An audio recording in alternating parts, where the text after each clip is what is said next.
City टहल का channel के दर्शकों, मेरा नमस्कार। मैं ज्योतिष आचार्य सुरेंद्र सिंह। दर्शकों, आज हमें एक बिटिया उपासना जी का पत्र मिला है। उसमें उन्होंने अपनी शादी के बारे में क्वेरी की है। शादी नहीं हो पा रही। तो यहाँ हम कुंडली का पूर्ण विश्लेषण करेंगे।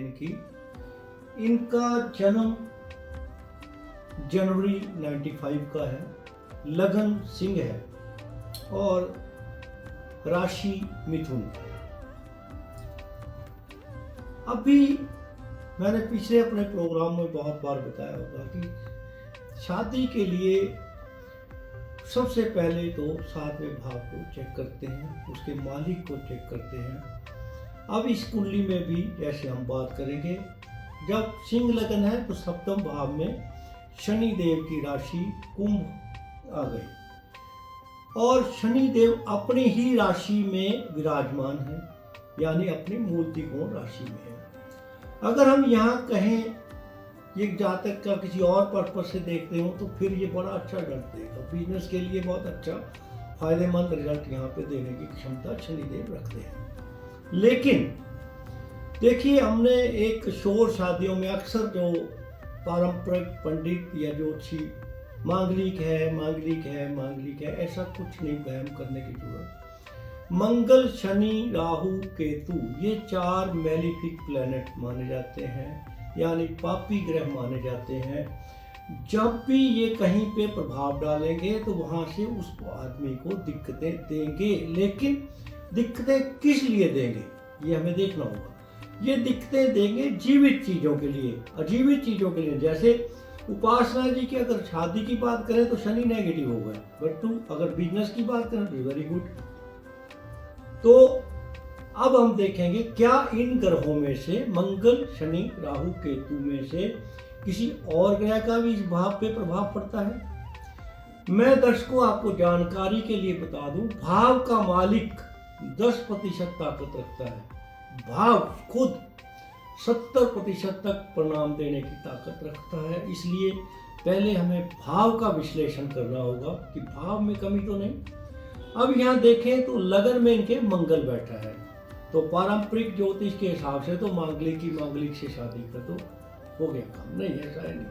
अब मंगल देव की 7वीं दृष्टि फिर 7वें भाव पे आ गई, यानी मंगल और शनि का प्रभाव हो गया। हालांकि मंगल देव लगन में अपने मित्र सूर्य के परम मित्र की राशि में है, परंतु ये लिविंग एंटिटीज के लिए नेगेटिव है, तो नेगेटिव है। अब देखें किसी और ग्रह की, शनि और मंगल तो हो गए। अब राहुदेव 3य भाव में इनके विराजमान। दर्शकों, राहुदेव के 5, 7, 9 3 दृष्टियां होती हैं। तो हम अगर 30वें भाव से देखें तो इस राहु देव की 5वीं दृष्टि 7वें भाव पे पड़ रही है, यानी 4 ग्रह को हम मैलिफिक मानते हैं तो मंगल, शनि, राहु देव का प्रभाव तो 7वें भाव पे आ गया। अतः हम कहेंगे यह बड़ी बुरी तरह से प्रभावित हो गया। अब देखें केतु देव का कोई प्रभाव पड़ता है। अब केतु देव इनके 9वें भाव में है। 9वें भाव का 7वें भाव पे कोई किसी किस्म का असर नहीं पड़ता। लेकिन यहाँ तो ये डायरेक्ट हो गया कि केतु देव का तो प्रभाव नहीं, लेकिन केतु देव जिसकी राशि में बैठे हैं उस स्थान का मालिक अगर प्रभाव डालेगा तो वो भी केतु का प्रभाव माना जाएगा। अब केतु देव मंगल की राशि में यहाँ बैठे हैं, यानी मंगल को ये प्रभावित करेंगे। मंगल जहां भी देखेगा वहां वो केतु के परिणाम भी देगा, यानी मंगल फिर लगन में बैठे हैं और मंगल देव की 7वीं दृष्टि 7वें भाव पे है, यानी केतु देव का भी यहाँ पे प्रभाव आ गया। मंगल, शनि, राहु, केतु 4 ग्रह का प्रभाव आ गया। अब अगर हम देखें, राहु देव सोम अपने नक्षत्र में है, मंगल देव मघा नक्षत्र में है जो केतु देव का नक्षत्र है, यानी केतु देव का पूर्ण प्रभाव माना जाएगा। शनि देव शतभिषा नक्षत्र में है जो राहु देव का नक्षत्र है, यानी शनि के ऊपर भी राहु देव का पूर्ण प्रभाव है, दृष्टि भी है और नक्षत्र भी है। अब यहाँ पे केतु देव का भी प्रभाव है। केतु देव भरणी नक्षत्र में है। भरणी नक्षत्र के स्वामी शुक्र देव होते हैं और उनका सप्तम भाव पे कोई प्रभाव नहीं, लेकिन उसके डिस्पोजिटर, उसके विस्थापित ग्रह का प्रभाव है।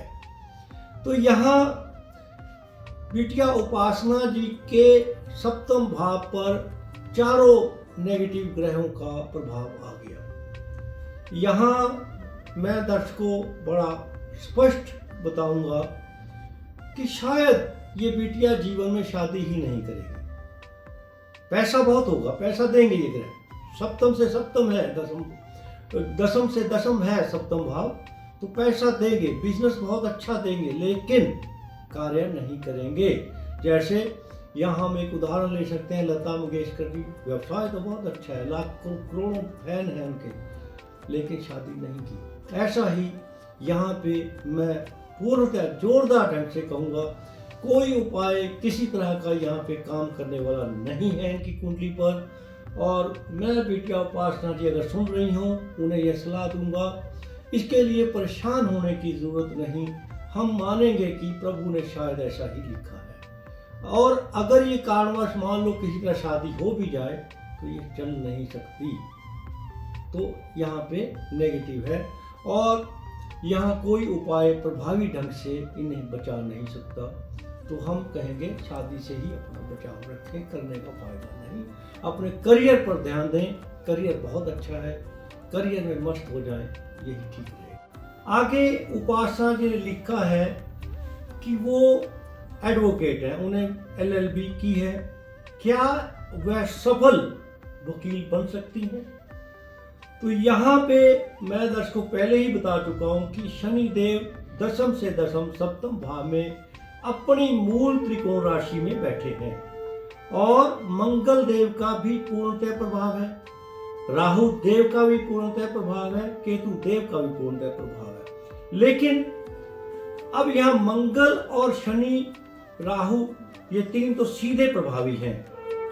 अगर ये सीधे प्रभावी हैं तो मैं उपासना जी से कहना चाहूंगा, ये सुन रही होंगी कि ये मानसिक तौर पे भी सोचती होंगी, ये वकील हैं, ये क्रिमिनल वकील बहुत अच्छी वकील बनेगी, श्रेष्ठ वकील बनेगी, पूरे इनका नाम होगा, नामी वकील होगी, और जीवन के किसी ना किसी भाग में जब भी इनकी शनि देव की दशा या राहु देव की दशा आएगी, वह अंतर्दशा आए या मुख्य दशा आए, जो अभी